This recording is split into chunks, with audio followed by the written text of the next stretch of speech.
श्री स्वामी समर्थ स्वामी भक्तांनो, स्वामी सेवा आणि मी या माझ्या यूट्यूब चॅनलमध्ये आपलं स्वागत करते आणि व्हिडिओला सुरुवात करते. सनातन धर्मात दिवा लावणे अत्यंत शुभ मानले जाते. दिव्याची ज्योत अग्नीचे प्रतीक मानली जाते. अग्नीमध्ये शुद्ध करण्याची आणि ठेवण्याची ऊर्जा असते, त्यामुळे ते पवित्र आणि पूजनीय मानले जाते. परंपरेनुसार दिवा लावल्याशिवाय कोणतीही पूजा पूर्ण होत नाही, हे तर आपल्याला माहितीच आहे. याचे दहन केल्याने सर्व देवी देवता प्रसन्न होतात आणि घरात सकारात्मक ऊर्जाही संचारते. याशिवाय घरात सुख, शांती आणि समृद्धी नांदते. दिव्याची वात पूर्ण जळाल्यास देव आपल्याला कोणता संकेत देतात, हे आपण थोडंसं जाणून घेऊया. देवी देवतांची पूजा करताना माणूस तुपाचा आणि मोहरीच्या तेलाचा दिवा लावतो, पण कधी कधी तो दिवा मध्येच विझतो तर कधी संपूर्ण वात जळून जाते.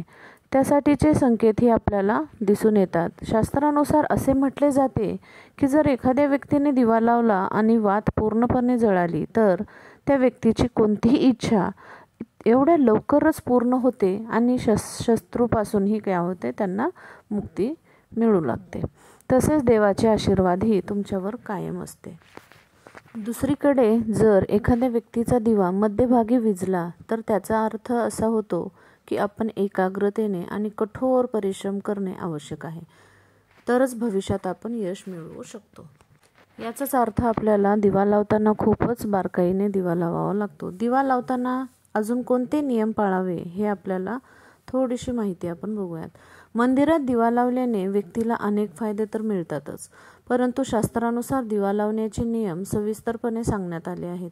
त्याचे पालन करणे फार महत्त्वाचे आहे.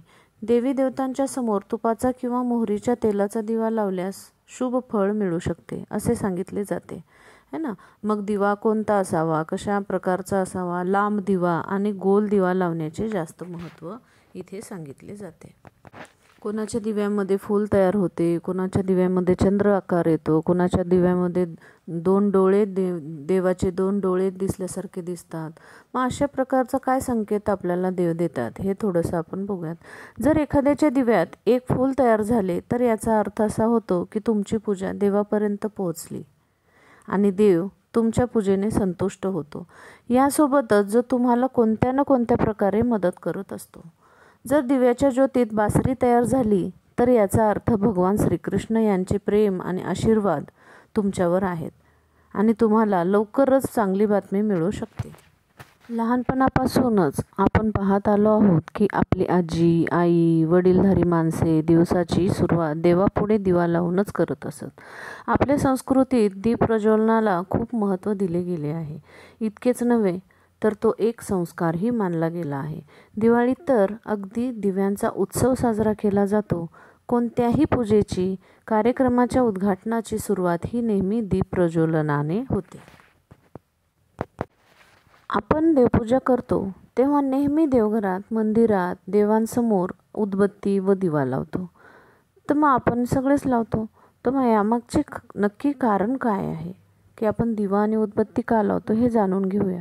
अग्नी किंवा दिवा हे तेजाचे स्वरूप आहे. ज्याप्रमाणे दिवस उजाडला की आपली कार्यक्षमता वाढते, तसेच आपलं दिवा लावण्याचा अर्थही आपल्याला समजून घेता आला पाहिजे. आपण कामाला लागतो. फक्त आपणच नाही तर जवळपास सर्व पशु पक्षी, म्हणजेच सूर्य व त्याचे तेज व प्रकाश, यामुळे कार्यक्षमता अस्तित्वात येते व प्रोत्साहित होते. त्याच अनुषंगाने जेव्हा आपल्यासमोर देवा व तेज असते, त्यामुळे आपोआपच पॉझिटिव्हिटी निर्माण होणे नैसर्गिक आहे. त्यामुळेच तुम्ही एक गंमत बघितली असेल, ते म्हणजे धर्मांसमोर इतर कितीही विचार वेगवेगळे असले तरी देखील अग्नीला अत्यंत महत्त्वाचे स्थान आहे. प्रत्येक धर्मात कारण व त्याचे तेज याचा संपूर्ण मानवी जीवनावर किंवा एकंदरीतच सृष्टीवर अत्यंत मोठा पॉझिटिव्ह परिणाम दिसून येतो.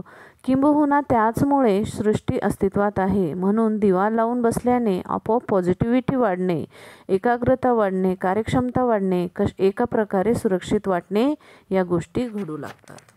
हिंदू धर्मात दिवा लावणे खूपच शुभ मानले जाते आणि लोक कोणत्याही देवाची पूजा करताना तुपाचा दिवा लावतात. देवासाठी दिव्याची वात लावताना लोक त्याची विशेष काळजी घेत नाहीत, तर असे केल्याने त्याचे विपरीत परिणाम होऊ शकतात. बाजारात एक लांब आणि दुसरी गोल अशा 2 प्रकारच्या वाती मिळतात. मग गोल वातीला फुलवाती म्हटले जाते. मात्र 2 वेगवेगळ्या देवांसमोर वेगवेगळ्या प्रकारच्या वाती लावणे अशुभ मानले जाते. ज्योतिषाचार्य असे म्हणतात की गोल वातीचा दिवा विशेष मानला जातो. याची वात गोल किंवा लहान असते. या कारणामुळे याला फुलवाती म्हटले जाते. गोल वातीचा दिवा घरात लावल्याने स्थिरता आणि संपन्नता येते असे म्हटले जाते. सकाळी आणि संध्याकाळी पूजेच्या वेळी हा दिवा लावल्याने घरात सुख समृद्धी येते आणि पूजेचे सर्व शुभ परिणाम प्राप्त होतात. पण गोल वाती दिव्याचे काही खास नियम आहेत. प्रत्येक देवाच्या मूर्तीसमोर ते लावता येत नाही असे म्हणतात. तर गोलाकार वातीचा दिवा फक्त भगवान विष्णू आणि महादेवाच्या मूर्तीसमोर लावावा. याशिवाय वटवृक्ष आणि पिंपळाच्या झाडाची पूजा केल्यास त्यांच्यासमोर फक्त गोल वातीचा दिवा लावावा. या देवांसमोर चुकूनही लांब वातीचा वापर करू नये. तसेच तुम्ही इंद्रदेव आणि भगवान ब्रह्मदेवाच्या मूर्तीसमोरही हा दिवा लावू शकता. जर तुम्ही दुर्गा माता, लक्ष्मी माता किंवा आणखी दुसऱ्या देवीची पूजा करत असाल तर त्यांच्यासमोर लांब वातीच्या दिव्याचा वापर करावा. त्या ठिकाणी कधीही गोल वातीचा वापर करू नये. माहिती आवडल्यास अशाच नवनवीन व्हिडिओसाठी माझ्या चॅनलला सबस्क्राईब करा आणि लाईक करा आणि शेअर करा. धन्यवाद.